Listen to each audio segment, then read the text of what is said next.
ከአምላኬ ጋር እንብዛም ቃሉ ያንሳል መሰል ማለት የምንገናኘው ሁለት አጠር ያሉ ትዕዛዝ መሰል ጸሎቶቼን ልናገር ስል ነው። አንደኛው ለእናቴ አጸደገነትን፣ ሁለተኛውና ዋንኛው ደግሞ ወደፊት የምወልደው ልጄና ልጁ አሁን ላይ የምታወቅበትን ደርባባዬ ንፍጦ የሚለውን ስሜን እንዳይሰሙት ብቻና ብቻ ነው። እኩለ ሌሊት የደርባባዬን ስም እየጠራው አፍንጫዬ መቆጣጠር ያቃተውን ነገር ችላ እያልኩ ማልቀስ መታወቂያዬ ነው።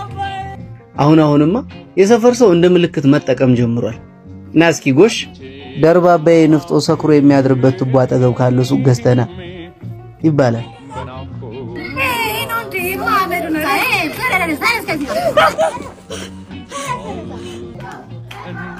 ማፍቀር አፍቅሮ መሰቃየት አንድን ሰው ነፍሱ እስኪጠፋ መውደድ እንደ ኃጢያት የሚቆጠርበት ዓለም ላይ ሆኜ የኔ ደርባባዬን ማምለክ የኔ ደርባባዬን ብዬ ራሴን መጣሌ ጎለት ነው እንጂ ደርባባዬ በድሉን እንዴት ትወዷለች?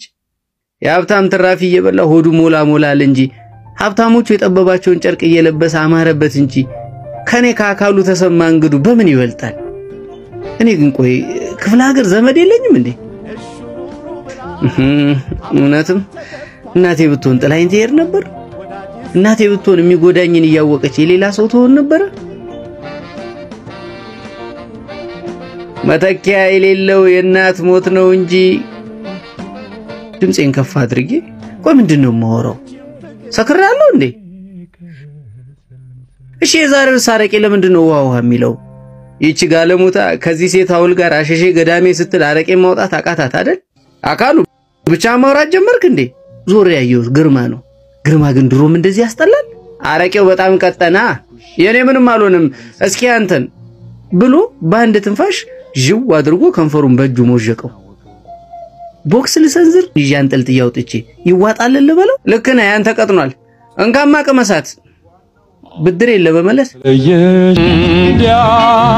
ነይ አይኔ በንዴት ፈጦ ጠራዋት ያቺን ሸፋፋ።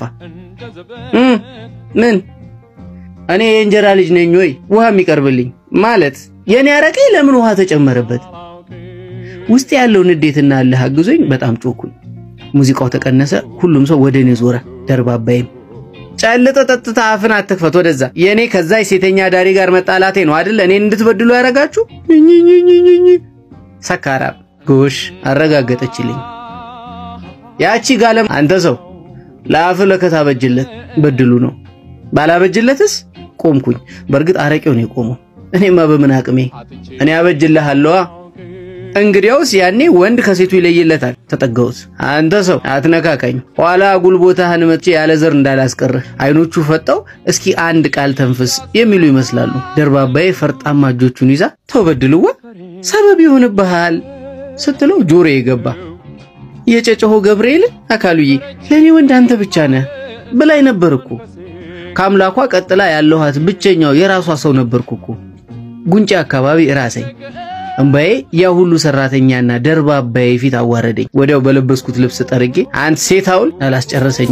አንዳች ነገር ላይ ተከመረ። ለማርያም ዝክር የተጎዘጎሰው ቄጤማ ላይ ፊቴን ሸፍኜ ጥቅልል ብዬ ተኝቻለሁ። በድሉ መሰንዘሩን አላቆመም። አንዳንዴም እርግጫለሁ። ማገላገል የፈራ የቀን ሰራተኛ ከንፈሩን እየመጠጣ ያየኛል። በድሉ ግን አላሳዝነው። ድንገት ግን በመሃል የጠርሙስ ድምጽ ሰማሁ። ወዲያው አጠገቤ አንድ ግዙፍ ነገር ወደቀ። ሁሉም ሰው ጮኸ። ግራ ገባኝ። በድሉ ደምስሮቹ ተገታትሮ አጠገቤ ወድቋል። ደነገጥኩ። እሷ ናት እኮ ለጉልበቱ አዝናረቄውን በውሃ ስጡት ያለችው ብሎ ሲያንሾካሹኩ ሰማሁ። ይበልጥ ደነገጥኩ። ባለሁበት ጉልበቴን አቅፌ ቁጭ ብዬ ባይኔ ፈልጋት ጀመር። አየዋት የኔን እጮኛ የኔ ጠበቃ። አይኗ በንዴት ፈጦ ቁና እየተነፈሰች በእጇ ጠርሙስ ይዛ ቆማለች።